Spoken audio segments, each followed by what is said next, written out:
याआधीही बरेच दहशतवादी हल्ले होऊन गेलेले आहेत.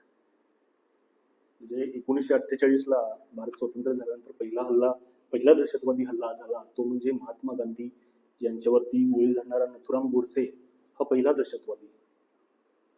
तर त्यांना महात्मा गांधी जे संपूर्ण जग राष्ट्रपिता म्हणून ओळखलं जायचं, जे भारतीय स्वातंत्र्य मध्ये त्यांचं मोलाचं योगदान आहे व अहिंसेचं तत्व असेल किंवा इतर अनेक त्यांनी आंदोलनं जी केली भारत स्वातंत्र्यासाठी असेल किंवा भारताच्या उभारणीसाठी, कामगार कायद्यांसाठी, तर अशा राष्ट्रपित्यांच्यावरती गोळी झाडणारा नथुराम गोडसे हा पहिला आतंकवादी.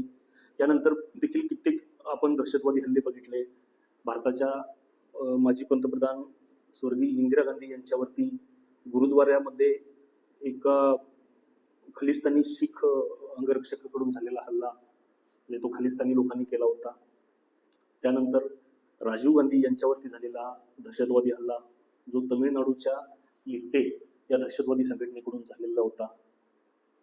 त्यानंतर 1993चा बॉम्बस्फोट मुंबईचा जो अंडरवर्ल्ड यांच्या माध्यमातून झालेला, जो की तो राजकीय स्वार्थासाठी करण्यात आला होता, तो म्हणजे दाऊद इब्राहिम, छोटा राजन, छोटा शकील वगैरे, माजिद मेनन अशी बरीच नावं आहेत त्यामध्ये.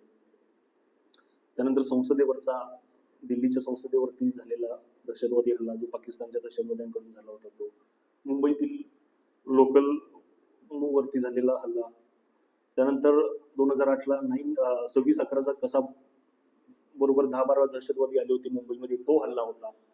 पुण्यातील जर्मन बेकरीच्या स्फोट प्रकारचा दहशतवादी हल्ला असेल, नागपूरमधील दहशतवादी हल्ला जो कर्नल पुरोहित, प्रज्ञा सातवी यांनी केलेला. तर असे अनेक दहशतवादी हल्ले यापूर्वी देखील भारतात होऊन गेलेले आहेत. नरेंद्र दाभोळकर व गोविंद पानसरे यांच्यावरती सनातन्यांकडून करण्यात आलेला म्हणजे हल्ला, म्हणजे त्यांना गोळ्या मारल्या. त्यानंतर कन्नड साहित्यिक कलबुर्गी असतील किंवा बेंगलोरमधील पत्रकार गौरी लंकेश यांच्यावरती देखील हल्ला दहशतवाद्यांच्याकडून झाला.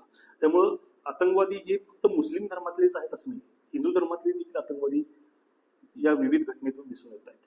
त्यामुळे फक्त मुस्लिम समाजालाच गद्दार किंवा आतंकवादी असं हिनवणे हे चुकीचं आहे.